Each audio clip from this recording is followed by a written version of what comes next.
Welcome to Books and Bubbly. This is a playlist where I drink something bubbly while talking about a book that I get all bubbly about. And today I'm going to be talking about I Might Be in Trouble by Daniel Aleman. So before I get into it, I do want to say there are going to be spoilers in this review, but let's go ahead and see what this book promised to be about. Life is tough. Moving a dead body is tougher. A few years ago, David Alvarez had it all. A 6-figure book deal, a loving boyfriend, and an exciting writing career. His debut novel was a resounding success, which made the publication of his second book, a total flop, all the more devastating.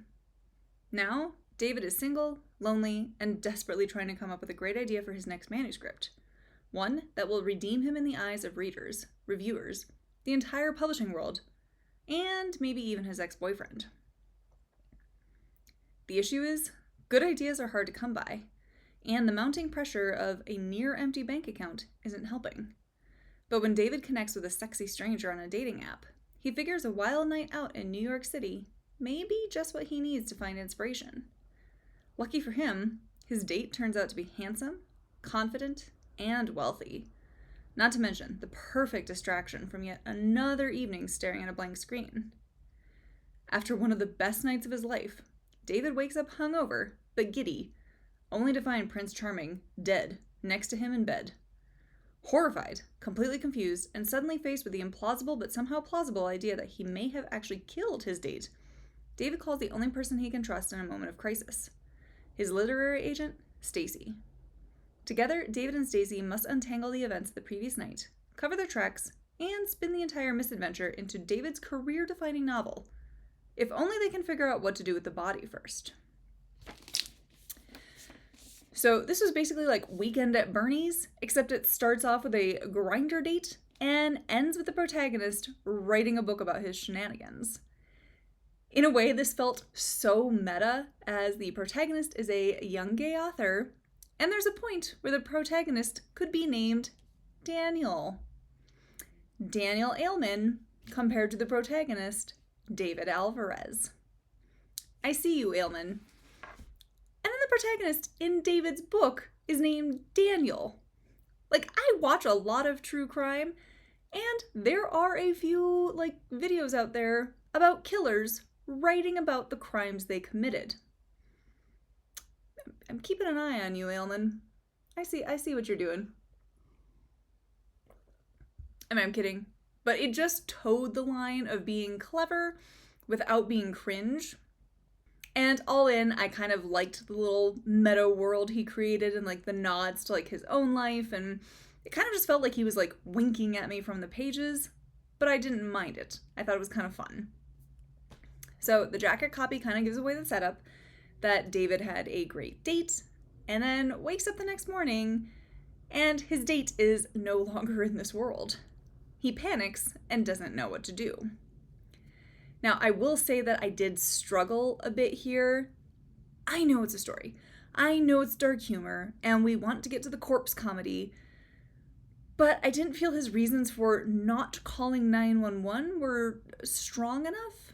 I really had to suspend my disbelief. The idea that he may have killed his date, it was kind of laughable. I mean, yes, he gave his date Xanax, not knowing that Boy Toy over here was pounding a bunch of other stuff. But it honestly would have been more believable if Robert, so the date who ends up dead, had been hurt or was bleeding, or David had actually given him something, let's say, a little stronger. I know it's a nitpick, but it did impact my reading experience a little bit, because it's you could have just called 911.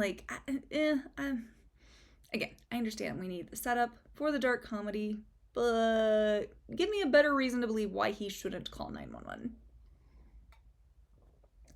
Even the flight attendant did this better, where the guy is bleeding. Okay, you are going to be on the hook for this. You know that he had a lot of drinks and he's a bit older. I don't know. So David ends up panicking, realizes that he doesn't really have that many ride or die friends, he doesn't really have anyone that he can trust to not necessarily help him bury a body, but more so move it out of his apartment. So cue the Weekend at Bernie's play as his agent Stacy comes to his rescue, and he gets the feeling that this is perhaps not the first body she has had to move or stage. And I will say right here, I loved Stacy. She's witty, she's a bad boss bitch, and she helps David out, all the while keeping extremely calm and even cracking some jokes along the way. Like, honestly, I love Stacy. Even though I didn't quite buy the catalyst for all this stuff happening, I will admit that the scenes of them moving Robert around the city were very funny, again, in a completely dark comedy way. If you just buy into the absurdity of it all, you are going to have a really fun time with this book.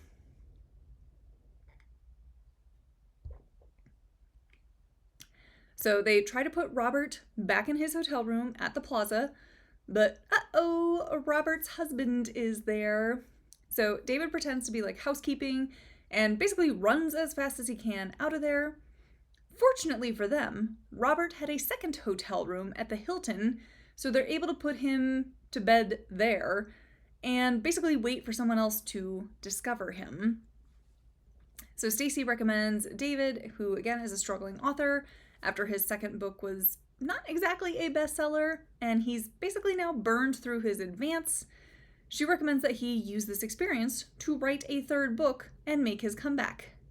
He thinks she's deranged for suggesting this, but does start to find the process pretty therapeutic, and is able to churn out a fictionalized story of a man who wakes up to find his date dead in his bed. He submits his work even though he's worried someone somewhere will connect the dots, and Stacy isn't as worried and thinks that the book is going to be a hit. Basically, the police have closed Robert's case after his autopsy revealed that he had coke in his system and basically died from a stroke. So not exactly a natural death, but they weren't thinking there was any foul play. The only problem is now Robert's husband, Corey, doesn't think the case is actually closed, or he wants to know what truly happened the night that Robert died. And he starts to put two and two together that David himself can fill in the gaps. And worse, he recognized David from his author photo, as Robert was a fan of David's. So it seems like David's life is finally turning around, he's not going to have money problems, and his career is back on track. And that's when Corey comes in and starts to just mess with him and basically psychologically torture this guy. It was kind of fun watching David squirm and question whether Corey was onto him or if this was all in his head. Because a lot of the things that Corey starts to do are pretty innocuous that David could be applying double meanings to, but maybe Corey doesn't know. Or maybe he does. Maybe he's just messing with him. Because surely if Corey knew, he'd share his suspicions with the police. What kind of psycho would play these sick games with David? Well, Corey does. Corey knows. Because Corey is very aware of what is going on. So it all comes to a head when Corey has hired David to be his ghostwriter for his memoirs and talks about Robert and his meeting with David and he's starting to crack under the pressure. So David does finally break and tells Corey the truth about what happened that night. Corey has since realized, Robert was cheating on him and that David had no idea that Robert was married, nor that he was married to Corey, as Corey is a famous news anchor. He just wanted to make sure that David wasn't using Robert as a way to spurn Corey. Really, Corey just wanted some answers and lets David carry on with his life and his career, and really comes to realize that David didn't have anything to do with Robert's death. And he realizes that destroying David's life wouldn't bring Corey any happiness.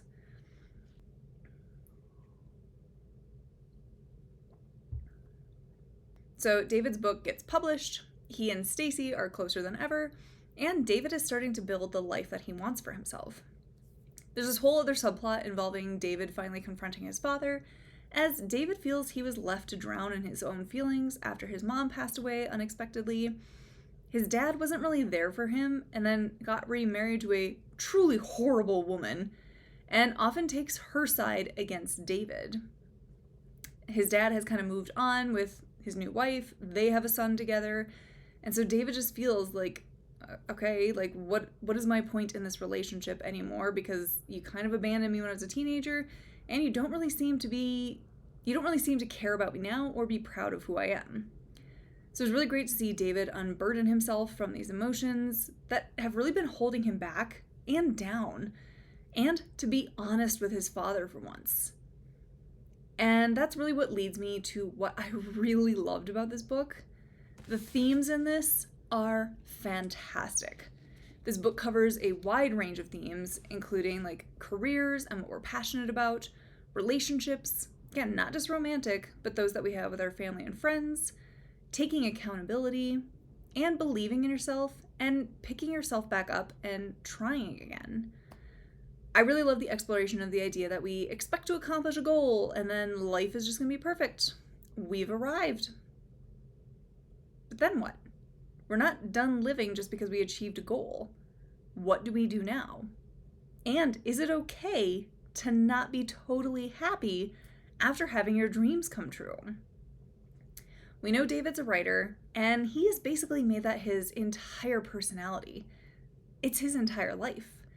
He has lost a loving relationship because of his writing.